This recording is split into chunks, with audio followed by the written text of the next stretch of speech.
북한의 체제를 몰락시키는 심층수다 몰수 북수 194회를 시작하겠습니다.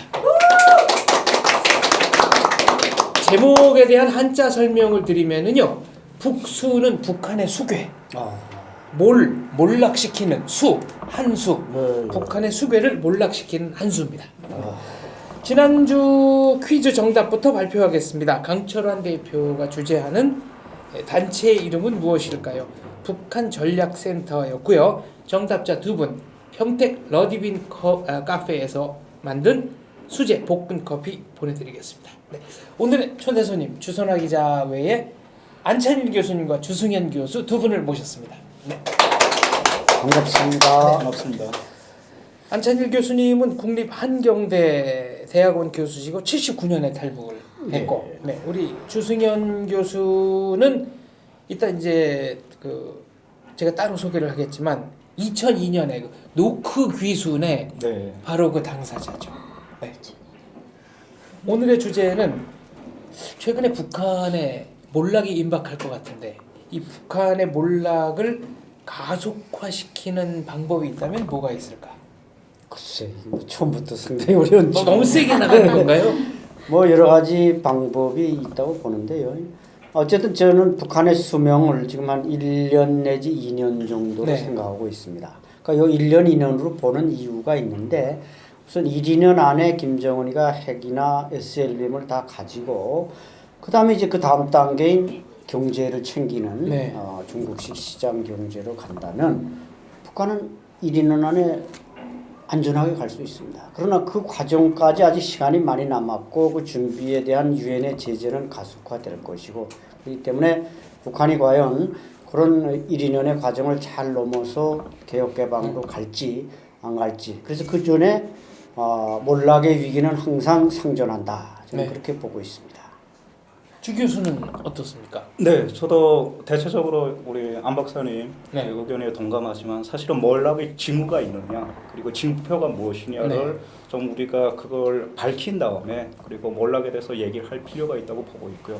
잘 아시겠지만 지금까지 뭐 북한 몰락이나 아니면 북한에 대한 이제 붕괴론이 굉장히 많이 있었습니다. 근데 그러한 것들이 실제적으로 또 일어나지 않았던 그래서 여기까지 왔던 어떤 부분이 있는데 그러면 그때의 이제 어떤 북한 붕괴론이 무엇을 가지고 얘기를 했었고 그러면 지금 붕괴론을 얘기한다면 무엇을 가지고 얘기를 하는지 다시 점검하는 것이 이 주제의 어떤 해답을 찾아가는 것이 아닐까 그런 생각도 듭니다.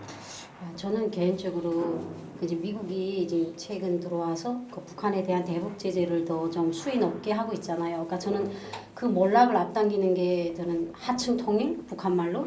그러니까 왜냐하면 주민들하고의 그런 통합이 돼야 된다. 그러자면 한쪽에서는 대북 제재를 강하게 하고 우리 시청자분들이 언젠가 북한 수다를 보고 아니 그러면 탈북자들이 개인 송금도 막아야 되지 않냐. 근데 저는 거기에 좀 약간 반대표를 던지고 싶어요. 왜냐하면 우리가 보내는 그 돈은 개인이 손으로 들어가지 정권에 들어가는 건 아니거든요. 그러면 이제 우리가 주민들이 그로 인해 가지고 경제적인 데서 그게 큰 몫을 차지하기 때문에 이제 그 경제적인 그런 부익이 높아지면 정권에 대한 관심이 주민들이 떨어지게 됐어요. 그렇기 때문에 대북 제재를 강화하고 한쪽으로는 우리가 보내는 송금으로 인해 가지고 북한 주민들이 정권에 대해 더 이상 기대하지 않고 관심을 안 하게 하는 게 어떻게 보면 몰락으로 갈 수 있는 그런 주춧돌이 될 수 있다 이런 생각을 가져봐요. 네, 북한에 들어가는 현금. 송금이요. 거기에 대해서 할 말이 많은데요. 저는 북한에 대한 송금을 한반도형 프라이카프다 이렇게 주장하고 조선일보의 칼럼도 크게 냈고요. 왜냐? 이제 우리 주 선생님 말씀대로 이게 단지 그게 무슨 북한의 가족을 먹여 살리는 정도가 아니라 북한의 장마당을 확산시키고 시장 경제를 뿌리내리게 하는 이게 완전히 시드몬이다 이렇게 보는 겁니다. 프라이카프라면은 독일에서 서독에서 동독에 정치범을 사온 건데 그건 현찰을 집어주고 정치범을 사왔습니다. 근데 우리가 북한에 돈을 주고 정치범을 달라 국군포로 달라 북한은 죽으면 주고지 안 준다는 말이죠. 그 대신 이 방법을 우리는 한반도형으로 바꾸자. 그래서 한반도형 프라이카프 탈북민이 송금을 해서 북한의 국경 일대를 비롯한 이 장마당을 확산시키고 뿌리 내리게 하면 그 그 밑으로부터의 변화를 북한 당국 수용할 수밖에 없다. 이런 측면에서 이제 한반도용 프라이카프라고 썼는데 일부에서는 그것이 뭐 북한의 어떤 당국으로 통치장으로 들어가지 않느냐, 뭐 공안 기관들이 뭐 빼앗아가지 않냐 이런 우려를 합니다만은 이것은 절대로 그렇지 않고 공안기관도 거기 와서 기생하면서 뜯어먹지만 그러니까 공안기관도 탈북자 가족을 존중할 수밖에 없고 이 사람도 그 돈이 남조선에서 온 돈이기 때문에 감사하게 생각한다 이거죠. 오히려 김정은이가 주는 돈보다 남조선에서 오는 돈을 더 많이 먹는다면 그 사람은 이남화가 되는 거기 때문에 이게 프라이카프 효과를 낸다 그렇게 보고 민간 단체들이 보내는 물품은 또 조금 성격이 다를 수 있습니다. 왜냐하면은 그것은 이제 당국이 간섭하고 당국이 분배하는 그런 관할하에 들어가기 때문에 거기에 대해서는 우리가 모니터링 제도를 확실히 할 때는 보내도 되지만 그렇지 않은 거에 대해서는 좀 구분할 필요가 있다고 생각합니다. 최근에는 저희가 이제 모 단체와 손을 잡고 북한에 있는 비밀 조직으로 의약품이라든가 이런 거를 좀 들여보내고 있습니다. 네. 네. 그런 부분에서는 개인에게 네. 국경에서 살다 보니까 아는데 이렇게 민간 단체에서 보낸 물품들이 대추록이면 기독교 선으로 해서 다 넘어옵니다. 북한에. 근데 그게 이제 우리가 보내는 개인 성금은 항해도 있는 사람도 밀수꾼이 가서 데리고 오면 성금을 받습니다. 때문에 우리가 남한에서 보내는 개인 성금은 북한 전 지역에 다 유포될 수 있는 가능성이 있지만 이거는 제한이 됩니다. 왜냐하면 북한 국경에서 밀수꾼들이 이걸 받아가지고 그 물품을 강범하게 널어놓기에는 아직 역부족이고 이자 그 안 박사님이 말씀하신 것처럼 그게 이제 우리가 모니터링이나 그런 걸 하지 않고서는 이게 북한 전역에서 광대한 힘이 있다, 큰 주력을 뻘친다 이렇게 말하기에는 아직은 좀 부족한 것 같아요. 아직은. 네. 외부에서 들어가는 돈 그러니까 네. 정부나 국제단체가 주는 돈 문제는 어떻게 생각합니까? 이건 절대로 주지 말아야 하는 걸까요? 뭐 구호품으로 들어가는 돈을 얘기하는 겁니까? 그렇죠. 네.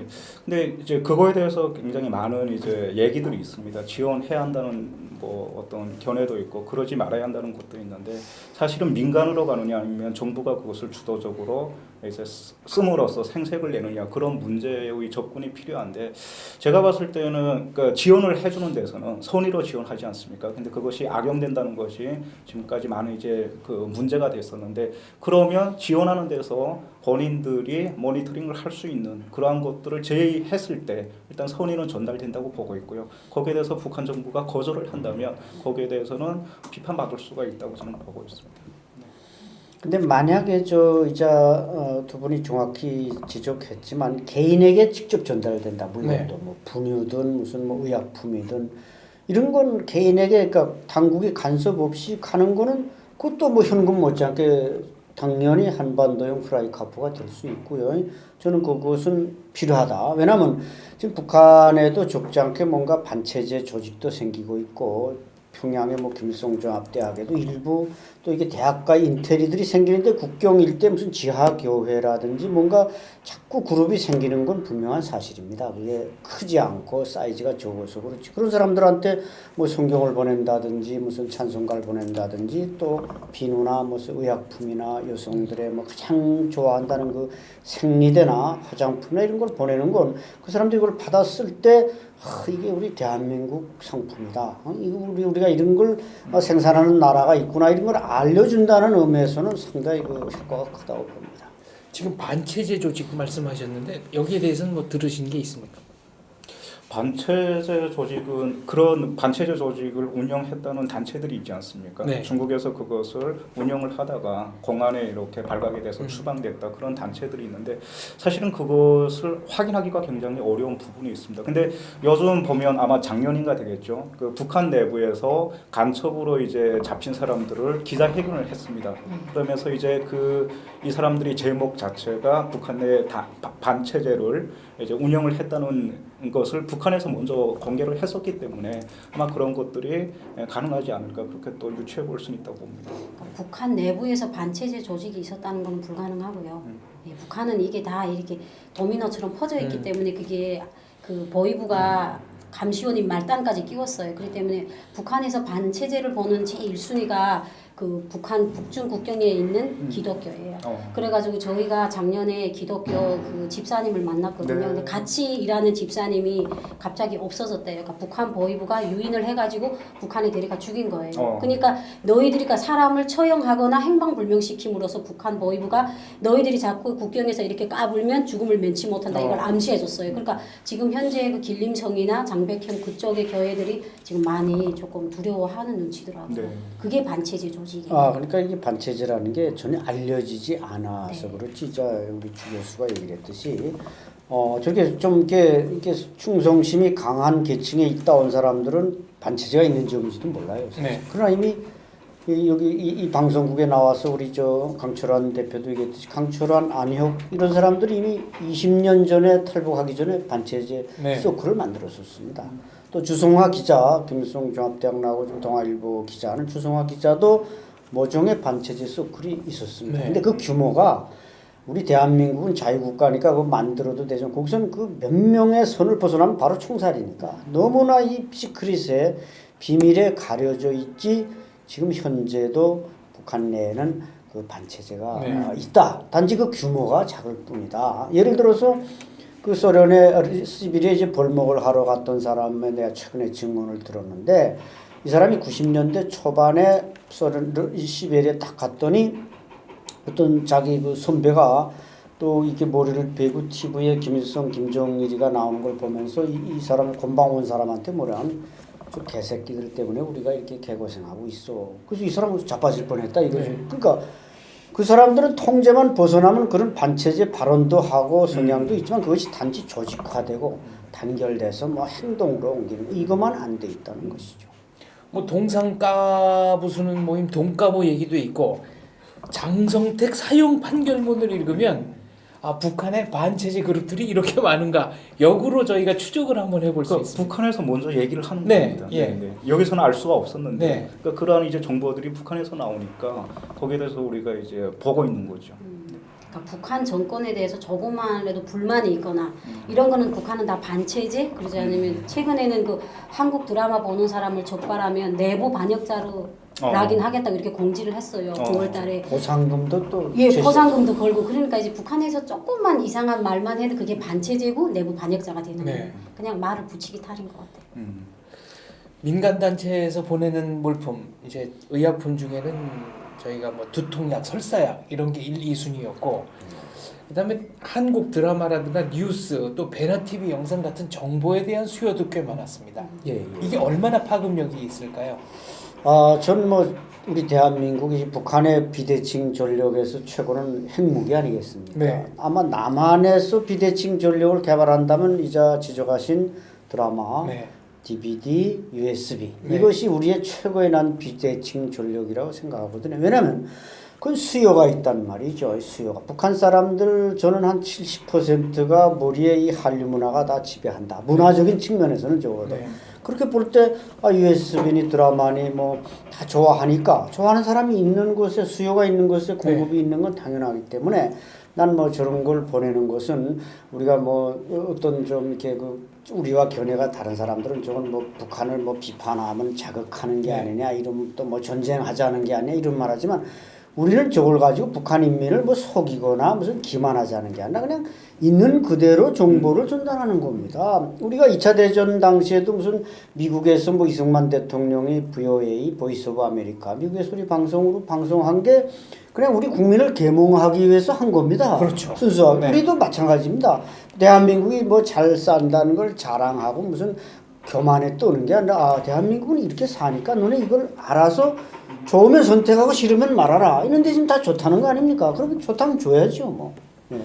멀리서 찾으실 게 아니고요. 뭘 찾을 게 아니다. 바로 이 주승현 교수가 2002년에 탈북할 때 그렇죠. 왜 왔냐고 물으니까 기자회견에서 라디오 듣다가 넘어갔다고. 그렇죠.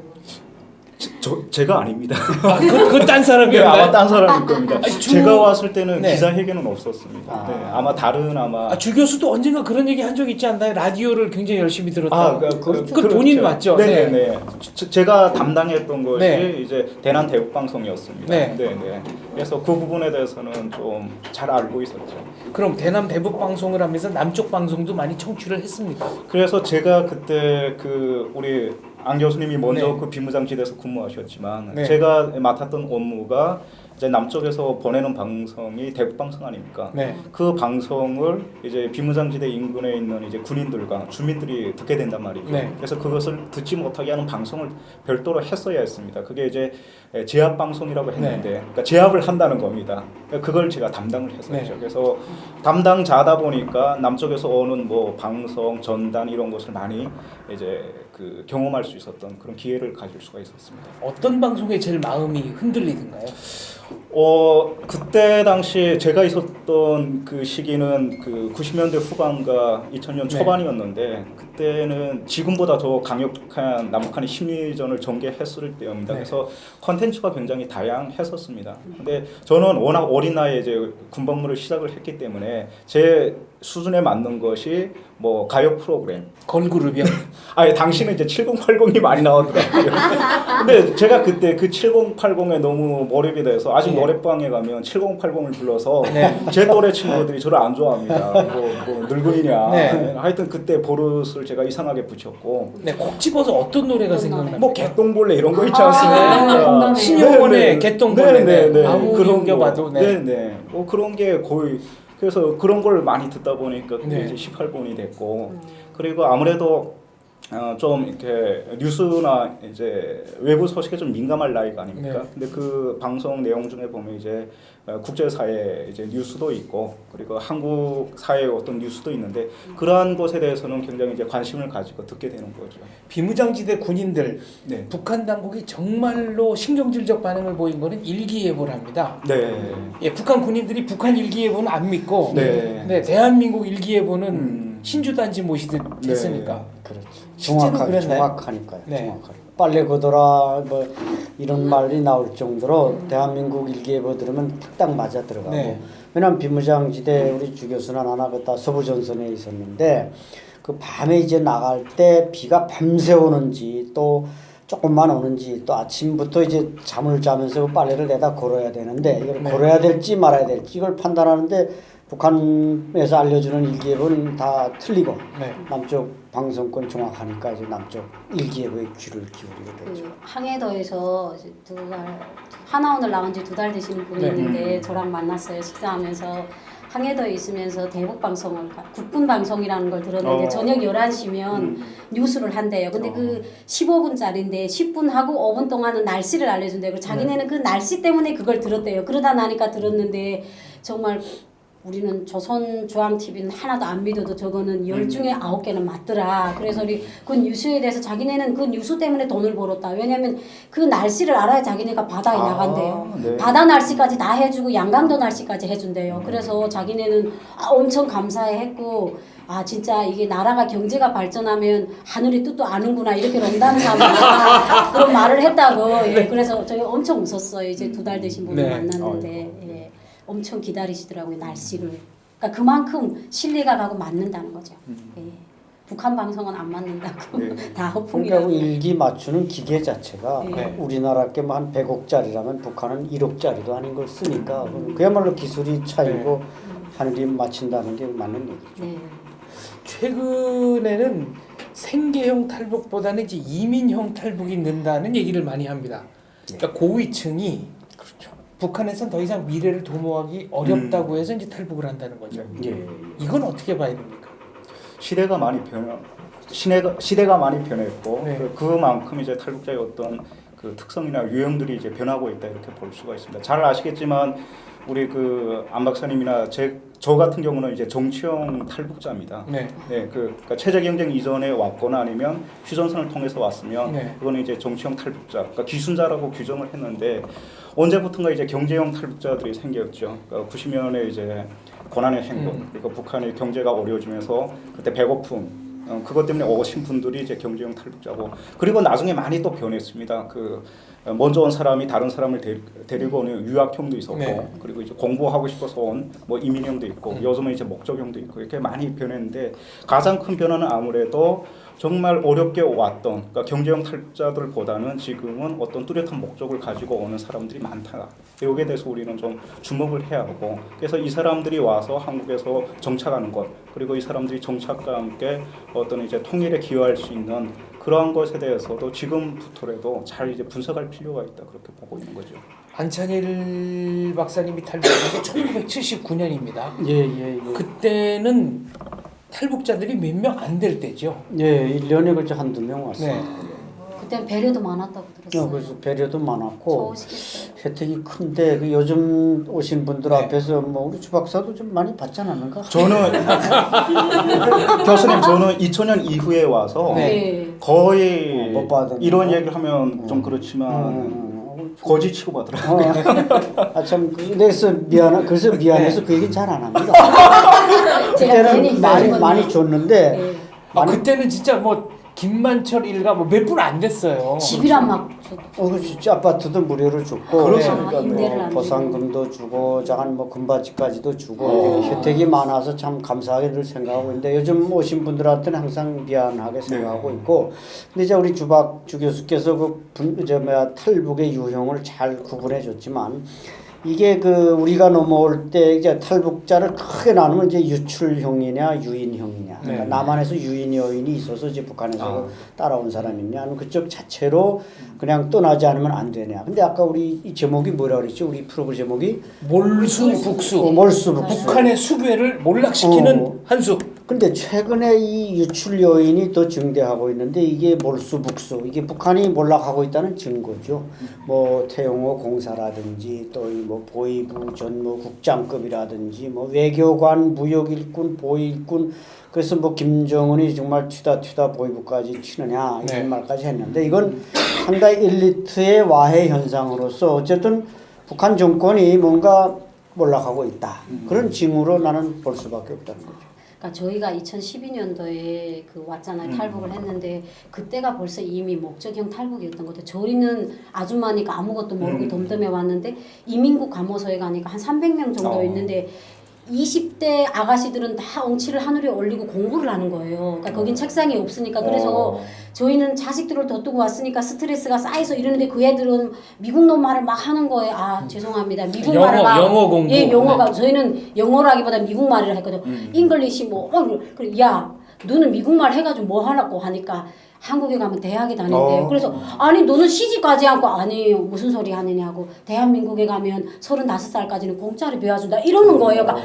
아예 저희는 모르고 왔어요. 저희것도. 근데 이미 그 속에는 진짜 다 영어책을 꺼내놓고 공부하는 거니까 이미 먼저 간 사람들이자 박사님이 말씀하신 것처럼 목적형인 거예요. 빨리 오나 35살까지는 우리나라가 장학금을 대준다. 빨리 그 전에 오나 하니까 애들이 막 줄을 쳐서 오는 거예요. 그러니까 그때부터 이미 목적형 탈북이 시작됐다고 생각이 돼요. 저 아는 탈북자 중에는 아버지가 북한 고위층인데 그 미술의 소질이 있으니까 서울 가서 홍대 가라고.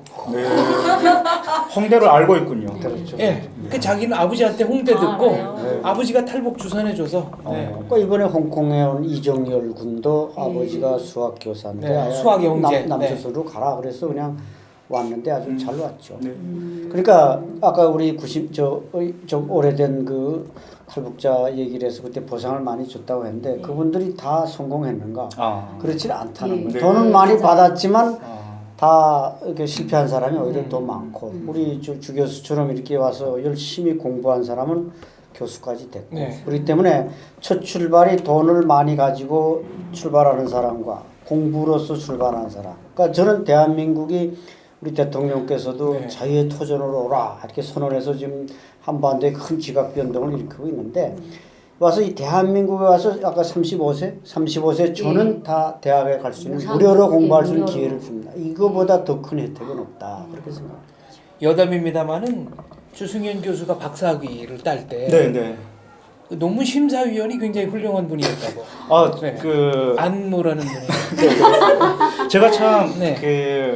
교수님께 제가 정말 미안한 게 많습니다. 네. 왜냐하면 몇 달 만에 오늘 뵙고 네. 그리고 오늘 오신 줄 몰랐습니다. 네. 하여튼 이 방송국이 좀 이상한 게 주제와 어떤 그걸 알려 안 줍니다. 저도 이제 1년 넘어 하는데 지금 와서 그렇습니까? 네. 네. 근데 저는 그런 게 좋다고 생각을 합니다. 자연스럽게. 네, 너무 자연스럽게 좋은데 교수님께서 사실은 그 비무장지대 저희는 이제 민사행정경찰이라고 해서 민경대대입니다. 그러니까 북한에서 최종의 요원들만 이제 비무장지대에 들어가는데 그 대선배님이셨습니다. 그리고 우리 교수님께서 79년에 이제 휴전선 넘어오셨고 저는 이제 2000년 이후에 선배님이 오신 그 길을 따라서 넘어온 이제 후배인데 특이하게 교수님이 여기 와서 1호 박사가 되신 겁니다. 정치학 박사. 그래서 제가 그때 조사를 받을 때 어떤 분이 알려주셨어요. 조사관이. 너 선배가 와서 박사 되고 진짜 잘 나가신다 해갖고 제가 거기서 공부를 해야겠다. 그러니까 거의 이렇게 저희 어떤 모델이 되신 분입니다. 그래서 사실은 그때 당시 나와서 뵙고 싶었지만 뵙지 못했습니다. 워낙 이제 중요한 일을 하셔갖고 그러다가 나중에 제가 대학 학부를 마치고 대학원 다닐 때 저희 대학원 교수로 오셨는 겁니다. 제가 얼마나 좋겠습니까? 그래서 나중에 이제 제가 박사 논문 때는 이제 심사 교수 5명이 필요하지 않습니까? 그래서 제가 일부러 교수님께 부탁드리겠습니다. 제 이제 논문 심사 교수 좀 되어 주십시오. 그러니까 교수님께서 이제 애정이 있으시니까 처음부터 마지막까지 다 이렇게 해주셔서 또 잘 하기를 받을 수가 있었습니다. 죄송한데 어느 대학이에요? 저는 연세대학교에서 학사, 석사, 저도 박사 그 안모 씨 가시는 분한테 좀 도움을 받으려고. 네. 그래서 사실은 고려대 이제 정치외교학과를 나오시고 저는 이제 그 대처 대학이죠. 연세대 정치외교학과를 나왔는데 거의 뭐 학교를 떠나서 정말 저에게는 거의 우상이었죠. 두 분 같은 부대. 같은 민경대대였습니다. 같은 민경이지만 이제 부대는 조금 달라요. 거의 지척이었고. 네. 그러니까 이제 그 북한에서 오신 분들이 이제 뭐 박사 학위를 받은 분이 지금 거의 18명에 육박하는데 그분들이 다 우리 주 교수처럼 이렇게 연세대 정치외교학과 학부, 석사, 박사 레귤러를 거친 건 아닙니다. 그래서 이제 그냥 석사부터 시작해서 받은 분도 많고 어떤 분도 박사만 해서 받은 분도 많고 그러니까 이 가장 정통으로 이제 박사 학위를 받았다. 다만 이제 연세대학이고 좀 고려대학인데 대학은 저보다 조금 못한 대학은 얼마 전에 연고전이 또 고대학생들은 고연전 우리 잘 아시겠지만 또 연대는 연고전 그렇게 부르고 있습니다. 제가 하고 싶은 말이 많지만 참겠습니다. 참으시고 게스트기 때문에 제가 참겠습니다. 참으면 복이 옵니다. 근데 그 두 분 넘어오신 데는 그야말로 글자 그대로 지뢰밭 아닙니까? 그렇죠. 지뢰밭이고 이제는 우리 같은 2군단인데 뭐 이런 얘기는 어떤지 이 2군단이 이 서부전선에 있는데 목표가 서울입니다. 그래서 거기는 6.25 때 이제 서울을 제일 먼저 점령한 근위서울 제3사단을 비롯해서 김포를 제일 먼저 점령한 6사단, 15사단, 6사, 8사 최정예 사단이고 정예사단입니다. 정예사단. 최정예 사단이 있는 게 이 사람들이 목표가 서울을 점령하는 거란 말이죠. 근데 저는 거기서 지금 어떻게 보면 같은 동질성을 가지고 있다. 여기 와서도 똑같은 지금 코스웍을 가고 있는데 뭐 지금은 저보다 더 잘 나가고 있죠. 근데 지뢰밭이라는 게 이게 4km인데 우리는 이제 이 안에 들어와 있었으니까 조금 우리가 주 교수나 저는 오는 길이 짧았죠. 그러나 지뢰를 밟지 않고 한 방도 밟지 않고 넘어왔다는 것은 이건 기적에 가까운 일입니다, 사실은. 그래서 저도 총 한 자루를 들고 왔지만 아마 주 교수는 총을 2자루나 갈고 있는 걸로 알고 있습니다. 왜냐하면 그건 자기를 따라오는 동료가 있으면 할 수 없이 쏴야 되고 만약에 내가 지뢰를 밟아서 발목에 하나 날아놨다. 그러면서 자살을 해야지 끌려가서 총살 당할 수는 없단 말이죠. 그래서 이제 총을 꼭 가져오는데 그런 면에서 지뢰를 안 밟고 왔다는 것은 주 교수나 나는 정말 하늘의 축복을 받았다 이렇게 생각합니다. 지뢰도 사실은 지뢰밭도 문제지만 가장 큰 문제가 고압전선입니다. 그러니까 고압전선이 사실은 우리가 220V 잘못 맞으면 이제 죽는다는 것이 상식인데 거기 고압선들은 1000V입니다. 그게 4선이 있습니다. 그러니까 그것을 돌파를 하고 고압선을 돌파하면 바로 철책선을 넘어야 하는데 그거는 뭐 저희가 뭐 훈련이 돼 있으니까 그 철책선을 넘으면 그때부터 뭐가 되냐면 지뢰밭이 되는 되는 겁니다. 근데 여기서 끝나는 게 아니고 남측에 와서도 문제가 됩니다. 특히 저 같은 경우는 밤에 넘어왔는데 네. 밤에는 사실은 아군과 적군이 없습니다. 무조건 그냥 사살을 할 수밖에 없는데 그래서 저 같은 경우는 이제 넘어오면서 일부러 이제 허공에 대고 계속 총을 쏘며 왔습니다. 왜냐면 내가 기술자니까 나를 이제 사격하지 말라. 네. 그래서 나 위치를 계속 노출시키면서 MDL을 넘어서 한국군이 이제 GP 초소로 오는 거죠. 네. 저희 배나통일에 출연 중인 신지성 씨가 네. 주승현 교수 때문에 굉장히 힘들었다. 주승현 교수가 탈북을 하고 나서 그 지역에 근무하고 있는 군인들 뭐 정신교육부터 시작해서 근무 강도가 엄청나게 세졌다 그러더라고요. 제가 사실은 두 분이 친구시라면서요? 친구 아닙니다. 친구 아닙니까? 네. 제가 사실은 이제 그 비무장지대에서도 네. 방송요원으로 있었기 때문에 네. 사실은 방송요원이 넘어오기는 53년 휴전 이래 처음이거든요. 그래서 사실은 거기에 대한 어떤 데미지가 좀 있었다고 봤는데 네. 그 친구가 사실은 제가 군복무할 때 옆에서 군복무를 했습니다. 그래서 아셨어요, 그럼? 몰랐죠. 네. 몰랐는데 제가 그 서울에 와서 탈북 친구들 있지 않습니까? 그래서 술을 먹는데 이 친구가 저를 계속 쏘아보는 겁니다. 처음 봤는데 기분 나쁘게. 그래서 제가 굉장히 신경이 거슬리는 거예요. 그래서 그렇죠. 물어봤죠. 나 처음 보지 않냐? 그래서 처음 봤대요. 근데 뭐 그 안 좋은 게 있냐? 네. 하니까 이 친구가 나 당신 안다 그러는 겁니다. 네. 그래서 어떻게 하냐 하니까 네가 그때 넘어왔을 때 나 그때 그 옆에서 군복무를 했었다. 네. 근데 너 때문에 고생 너무 했다. 그 말 들으니까 저를 쏘아보는 그 심정 다 이해되고 그래서 내가 그러면 미안해서 술 한잔 사겠다. 네. 그러니까 제가 다 계산하고 네. 그리고 우리 앞으로 보지 말자. 그리고 계속 보고 있습니다. 아니 근데 저는 신지성 씨 마음이 이해가 돼요. 저희가 왜 북한에 있을 때 그러십니까? 아니 제 말 좀 들어보세요. 그 양강도 청년 비서가 텄어요. 그렇지. 예, 뗐잖아요. 뗐는데 저희가 그때 강한도에서 이거 밀수했거든요. 그래가지고 밀수품을 창고에다 다 여놨는데 검열대들이 와가지고 그 사람을 잡는다 쓰고 국경 마을을 다 쓸었어요. 가택을 저 다 떼웠잖아요.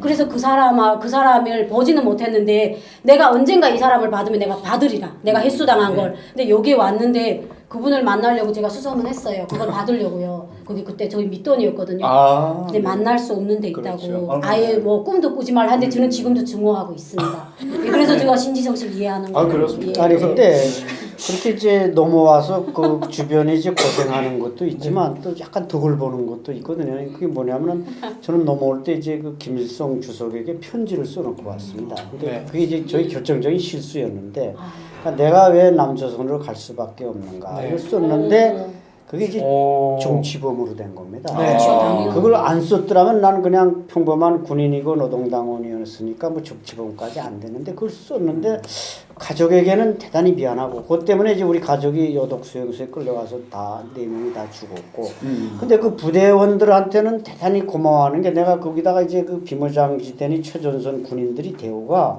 60년대까지 너무 좋았는데 70년대 80년대 하면서 계속 떨어졌습니다. 그래서 이 대우를 개선하라 그랬더니 그 전까지 그때 비무장지대 안에 군인들한테는 필터 담배를 안 줬단 말이죠. 거기서 요가 담배라. 네. 내가 대우 문제를 잔뜩 썼더니 제가 넘어온 다음부터 그 비무장지대 안에 군인들한테 필터 담배를 공급하고 고기도 주고 그래서 그 주변의 사람들 말 들어보고 내가 넘어가서 아주 나한테 박수를 많이 보냈다. 제가 그걸 다 받은 세대. 그러니까 내가 써놓고 하면서 이 주교수가 다 받았고 그러니까 내 가족한테는 내가 주일제를 몇 명한테는 줬지만 그 동료들한테는 고맙게 생각하니까 박수 받았고 또 북한 사회주의는 그 없는 살림에 그 갖다 먹이려니까 또 빨리 허리가 부러지게 생겼으니까 체제 붕괴도 좀 기여했고 그런 자부심으로 좀 살고 있어요. 어쨌거나 그 편지가 전달이 된 거네요. 됐죠. 그 넘기 전에 이제 그때 7월이라 비가 오는데 그 세면도 주머니라고 이제 지약지를 담는 거기다 넣어서 버드나무 사이다 그걸 딱 올려놨단 말이죠. 근데 그걸 가져간 걸 어떻게 발견했냐면 우리 난 국군 쳐서 이미 왔는데 국군들이 그 관측을 하는데 그 장교만 그 GP에 한 200명이 나타나서 날 주시더라는 거죠. 없어졌으니까 이름이 잡혀간 건지 어쨌든지 그러다가 그 버드나무 큰 데 왔다 가더니 그 다음부터 싹 출소했다는 거예요. 그러니까 그 전까지는 나를 찾다가 그 편지를 보는 순간 이놈은 남조선에 갔구나. 이놈이 뭐 실패할 가능성은 네. 없이 완벽하게 넘어갈 네. 경험자니까 네. 그 이제 그게 그래서 내가 왜 그걸 김일성한테 정확히 전달하기 위해서 노동당원증을 거기다 같이 넣은 겁니다. 근데 목숨을 거신 거네요. 그렇죠. 그래야 그 노동당원증을 넣어야만 조선노동당 총비서인 김일성 동지께 근데 노동당원으로서 편지를 보낸 거죠. 근데 원래 노동당원증은 비무장지대 나올 때는 다 바치게 되어 있습니다. 비무장지대는 노동당원증이 못 들어오게 되어 있는데 거기는 전투 지역이라고 전투 지역이라. 보거든요. 근데 내가 청년동맹 그 사료청 위원장이라는 걸 하다 보니까 내 함통에 있던 걸 그대로 그냥 지고 나와 버린 겁니다. 그러니까 그 당 비서한테 바쳐야 되는데 안 바치고 나왔죠. 그래서 내가 그때 계산을 한 거죠. 이 노동당원증과 함께 편지를 넣어야 그게 김일성한테 간다. 그러니까 이제 그건 갈 수밖에 없었고 밑에 놈들이 처벌을 많이 받았겠죠. 왜 이렇게 문제가 많은가 군대 내에. 그래서 아마 며칠 뭐가지 날아났겠지만 그때 사단장도 철직되고 뭐 다 철직된 걸 알고 있지만 그런 그 비하인드 스토리가 또 네. 많이 있죠. 이게 웃으면서 할 수 있는 얘기는 아닌데 안천일 박사님이 재작년에는 북한의 암살 대상 9위였다가 최근에는 4위로 5계단 격상되네. 그 아마 이유가 있습니다. 지난 4월 29일 날 최초로 이제 세계 탈북자 대회를 서울에서 개최했고요. 네. 그다음에 뭐 또 망명정부 얘기도 좀 슬슬 나오지만 그것도 제가 좀 손봤고 그러니까 어쨌든 뭐 오래돼서 북한에 잊혀져야 할 사람임에도 불구하고 암살 대상자에서 자꾸 서열이 올라가는데 거기다가 뭐 또 김정은의 이모인 그 고용숙에 의해서 3명이 고소당하지 않았습니까? 네. 고용관, 강명도, 안찬일. 아. 근데 내가 생각해보면 뭐 아무리 내가 여기 낄 만한 인물이 못 되는데 이게 네. 끼워져가지고 그렇게 됐습니다. 네, 여기서 퀴즈 나갑니다. 이제까지는 퀴즈를 프로그램 맨 말미에 드렸더니 몇몇 시청자분께서 그것만 보고 미리 답을 다는 분이 계시다고 그래서 이렇게 중간에 삽입을 해봅니다. 안찬일 박사님이 주재하는 북한 공부 모임, 연구 모임이라고 해야 되나요? 사단법인이 있는데요. 그 사단법인의 이름은 무엇일까요? 이것이 194회의 퀴즈가 되겠습니다. 네이버 때리면 바로 나옵니다. 네. 자, 저희가 이제 북한의 빠른 몰락을 위해서 뭔가 좀 노력을 하면 이 몰락의 속도가 가속화되지 않겠는가? 또 구체적으로 어떤 노력이 있으면 좋을까요? 그 제가 사실은 우리 네. 그 교수님께 이제 그 제자거든요. 네. 그래서 대학원 때 이제 교수님 이제 그 제자로 수업도 들었는데 사실은 주제를 제가 여기 와서 처음 알게 되지 않았습니까? 그래서 좀 교수님께 제가 먼저 좀 질문 드리고 싶은 게 사실은 몰락이나 이제 북한 붕괴론이 같은 뭐 얘기일 수가 있는데 지금까지 우리 사회에서 북한 붕괴론 같은 것이 제가 알기로는 크게 네 번 정도 이렇게 거론된 걸로 알고 있습니다. 그래서 90년대 초반 동권 사회주의가 몰락했을 네. 때 그리고 94년 네, 고난의 행군. 네, 그때고 2008년 네. 그리고 2016년 지금 다시 북한 체제 뭐 붕괴론이 나오고 있는데 앞서 제가 말씀드렸던 것처럼 그러면 북한 붕괴가 임박했다 한다면 그 징후가 여러 가지가 있지 않겠습니까? 근데 물론 아까 우리 교수님께서 그중 하나를 이제 엘리트 이제 탈북이라고 또 말씀도 하셨는데 그거 하나 가지고 북한의 몰락이 임박했다 이렇게 얘기하기는 좀 근거가 빈약한 것 같고요. 혹시 우리 그 교수님께서는 여러 가지 지표가 있을 거라고 생각을 하는데 혹시 어떤 걸로 이렇게 그렇게 보시는지에 대해서 좀 궁금했거든요. 그 어려운 건 나한테. 네. 이 콜랩스 티오리에 따르면 아마 그 7가지 징후가 있는데 뭐 아까 제가 말씀드린 그 어떤 고위 엘리트의 균열. 그러니까 저는 이 북한 체제가 딱 그 서 있는데 이 두 기둥이 발치산 가문과 만경대 가문. 네. 이 두 기둥에 의해서 북한은 유지되고 있다. 그렇게 보고 있고 그러나 지금 이 만경대 가문이라는 게 또 지금 아주 허약해졌죠. 왜냐하면 김정은이가 싫어하니까 이 만경대 가문과 발치산 가문을 이영은하되 싫어합니다. 네. 그래가지고 이번 태영호 공사도 결국 그 와이프가 오해선 씨가 500년 가문 아닙니까? 네. 발치산 가문이죠. 그러니까 이 발치산 가문이 탈북이 시작됐다는 게 결국 이 두 기둥 중에 한 기둥이 지금 빠지기 시작했다. 노동당 민방위 부장인 오일종 상장도 중장으로 강등시키고 또 500령 대장의 가문 오금철 전 총참모장도 대장에서 상장으로 또 그 동생인 오철산도 중장에서 소장으로. 그러니까 이건 빨치산 가문은 이제 이용 가치가 필요 없으니까 자네들은 가 쉬라. 이게 뭐 권력이 순환이라는 측면에서 상당히 바람직한 일입니다. 그러나 그 기득권을 유지한 세력이 약화되고 있다는 것은 김정은은 결국 자기 권력을 스스로 약화시키는 결과라고 보거든요. 그렇기 때문에 저는 이 말하자면 엘리트 구조의 균열 이것을 이제 몰락의 가장 중요한 요인으로 보고 이제 주 교수가 지적했듯이 북한은 이미 고난의 행군기에 94년 김일성 사망으로 시작된 고난의 행군기에 경제적으로는 완전히 붕괴했습니다. 북한은 경제적으로 붕괴한 건 기정사실이고 정치적으로만 지금 붕괴하지 않았는데 지금 그 유엔과 국제사회가 들러붙어서 지금 북한을 제재하고 있고 뭐 심지어 국무차관 러셀은 김정은은 죽는다. 핵무기를 완성하는 순간 즉각 죽는다. 이미디어트리 다이. 예, 그렇죠. 그 다이가 시점이 지금 한 5, 6개월 사이입니다. 북한은 제가 볼 때 올 연말이나 내년 초 6차 핵실험하고 핵무기 완전 무장을 선언하겠지만 그럼 김정은이 아마 위태로울 겁니다. 그래서 저는 어쨌든 그 균열, 엘리트의 균열과 또 하나는 아까 북한에서 어떤 엘리트들의 저항 세력도 생기고 있다. 그리고 구테타 요인도 많이 늘어났다. 과거는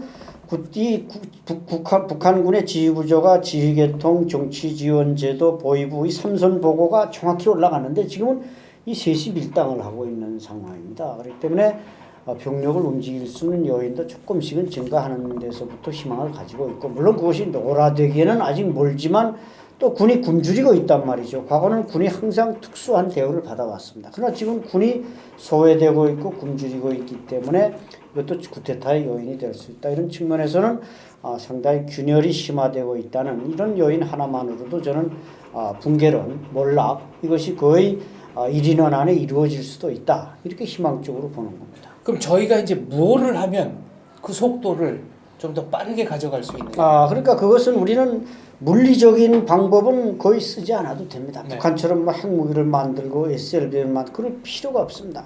우리는 이미 경제력을 확보하고 있는데, 그러니까 북한은 의지와 능력, 우리도 의지와 능력에서 볼 때 북한은 의지는 있지만 능력이 없고 우리는 의지가 없는 대신 능력이 충분히 있습니다. 그래서 아까 말씀드린 그런 비대칭 전략, 문화상품, 정보폭탄 네. 이런 걸 북한에 그냥 융단 폭격하자 이거죠. 한번 해보자 이겁니다. 해보지도 않고 안 된다 그러지 말고 이런 프로그램도 제작되면 그걸 USB에 담아서 북한에다 그냥 융단 폭격해보는 겁니다. 해보면 그것이 북한을 무슨 기만하거나 무슨 물론 흔든다는 목적은 있죠. 그 흔든다는 게 바람직한 북한 인민 대다수를 구원하기 위한 방법이지 뭐 소수 독재자를 타도하는 건 어느 국가에서 독재 타든 다 명분이 있는 겁니다. 그렇기 때문에 그런 문화폭탄, 정보폭탄으로 하는 것이 저는 가장 빠른 길이다 이렇게 생각합니다. 저는 개인적으로 우리가 지금 최선을 다하고 있잖아요. 이렇게 정보 폭탄도 하고. 근데 이제 북한이라는 나라가 제한점이 있잖아요. 우리가 막 조준경이 있어가지고 김정은이를 골라서 그렇게 저격할 수도 없는 상황이고 이러기 때문에 저희는 일단 북한 주민들이 의식을 바로 해야 된다고 생각을 해요. 왜냐하면 저희가 4년 전에 제가 북한에 있을 때고 지금도 북한하고 계속 연계를 하게 되면 핵무기에 대한 관념이 반반이에요.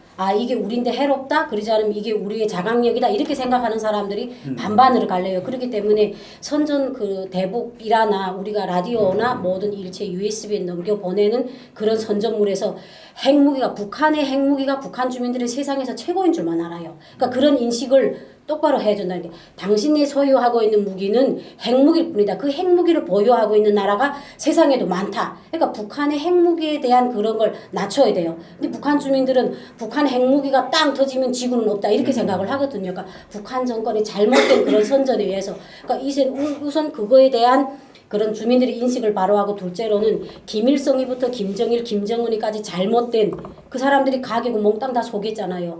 김정일이도 뭐 러시아에서 태어나가지고도 백두밀령에서 근데 이게 지금 북한에서는 소문으로만 돌아요. 근데 이걸 우리가 확고하게 진짜 이렇게 태어났다 하는 걸 그걸 진짜 사진 자료들을 첨부해가지고 북한 주민들이 볼 때 드라마도 좋지만 그런 걸 보고 야 저게 진짜구나. 우리 소문으로 들었던 게 진짜구나. 이렇게 되면 김정은 정권에 대한 그런 신뢰나 야 그래 저 사람들이 특수한 사람이 아니구나.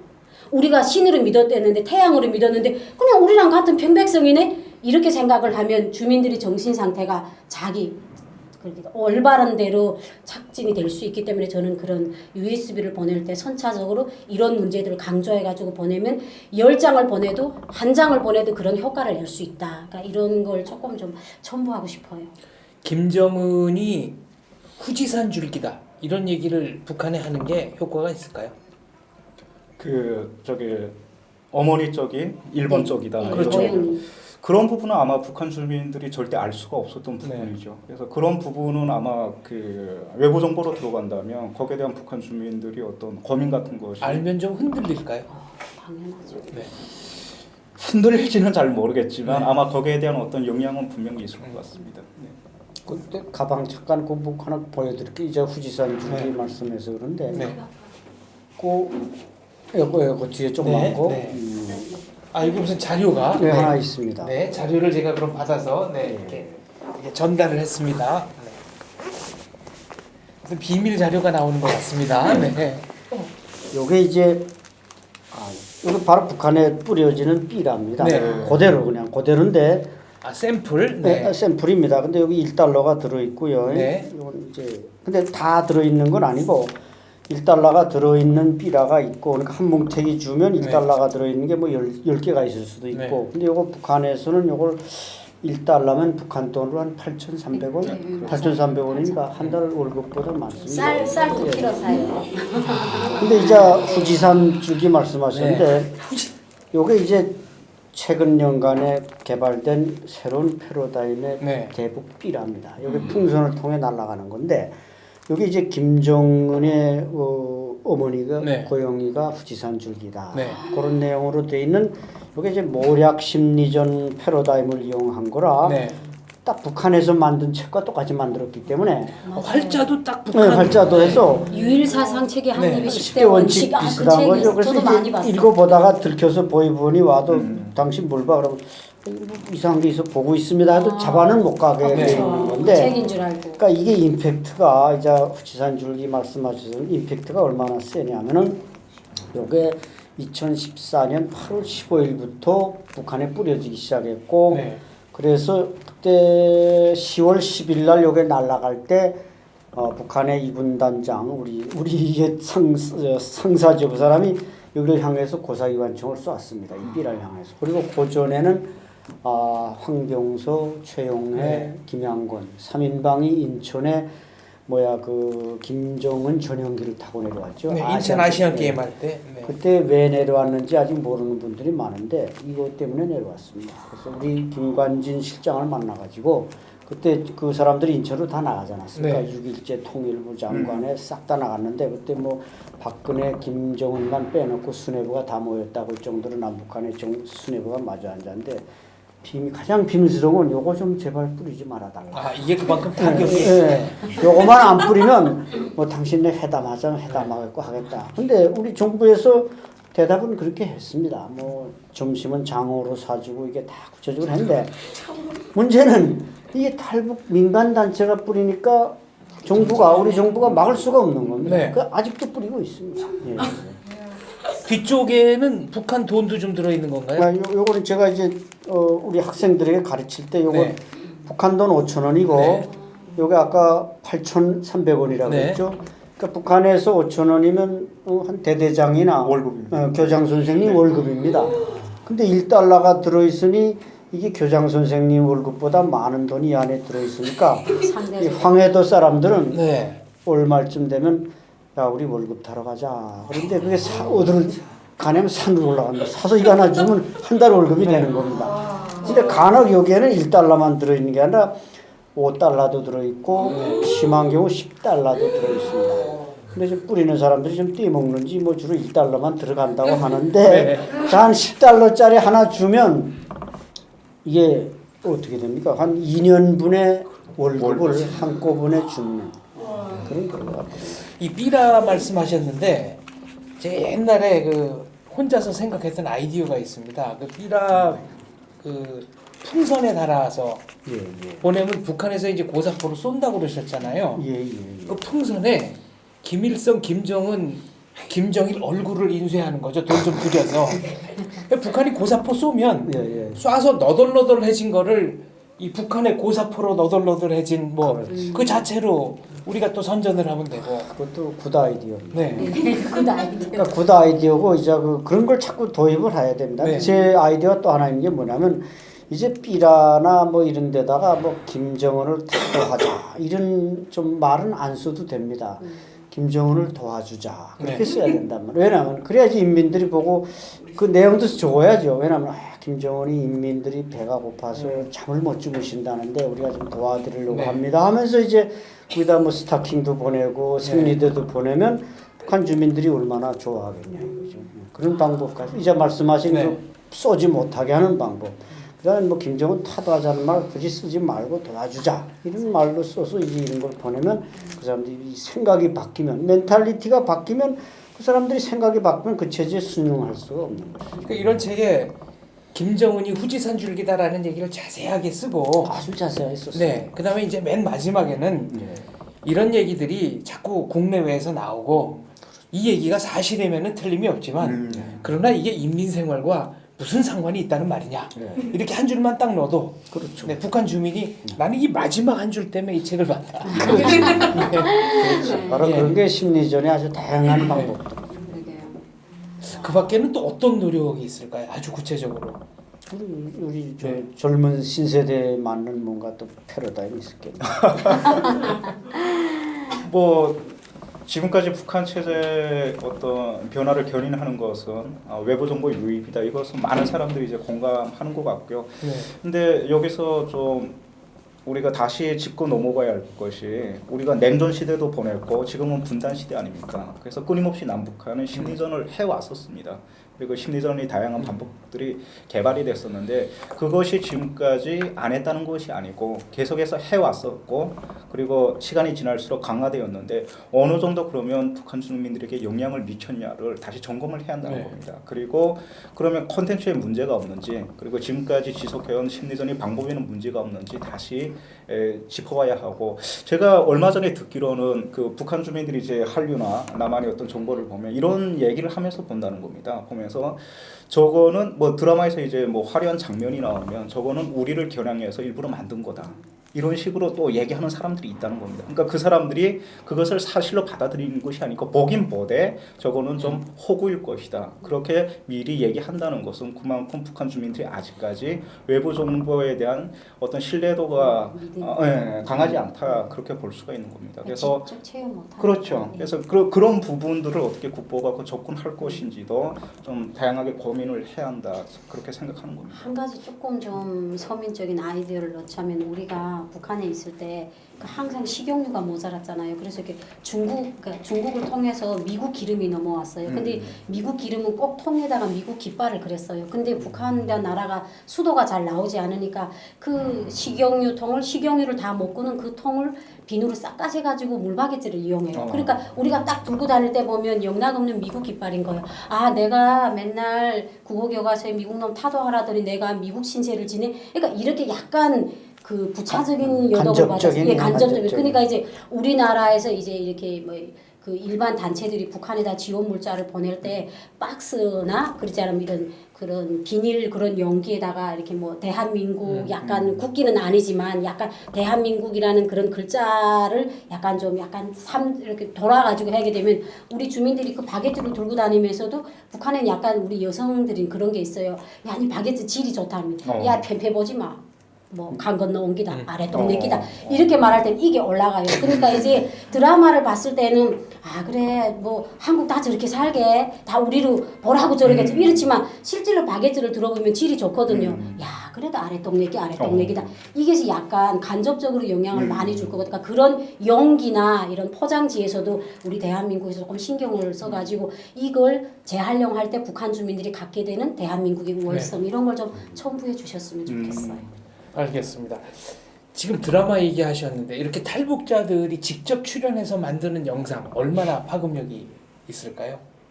글쎄 북한 주민들이 본다고 아무래도 하면. 이제 다른 사람보다는 뭐 남쪽에 뭐 더 멋있고 세련된 사람보다는 이렇게 탈북자들이 나와서 직접 얘기를 하는데 뭐 이제 다 두 분 들어봤지만 뭐 거짓이 없다는 걸 그건 뭐 지어낼 수 없는 얘기라는 걸 안단 말이죠. 그래도 두 분 다 세련된. 그 세련은 됐는데 이제 그 대화 내용. 그래서 나도 이제 그 DMZ에 근무할 때 남한 방송을 많이 듣고 비라를 많이 봤지만 가장 그 북에서 선배들이 남한에 갔을 때 어떻게 산다. 그 사진이 제일 그 많이 그거 있고 다른 건 뭐 갖다 바쳤지만 그건 안 바치고 몇 번 화장실에 가서 보고 갖다 바쳤단 말이죠.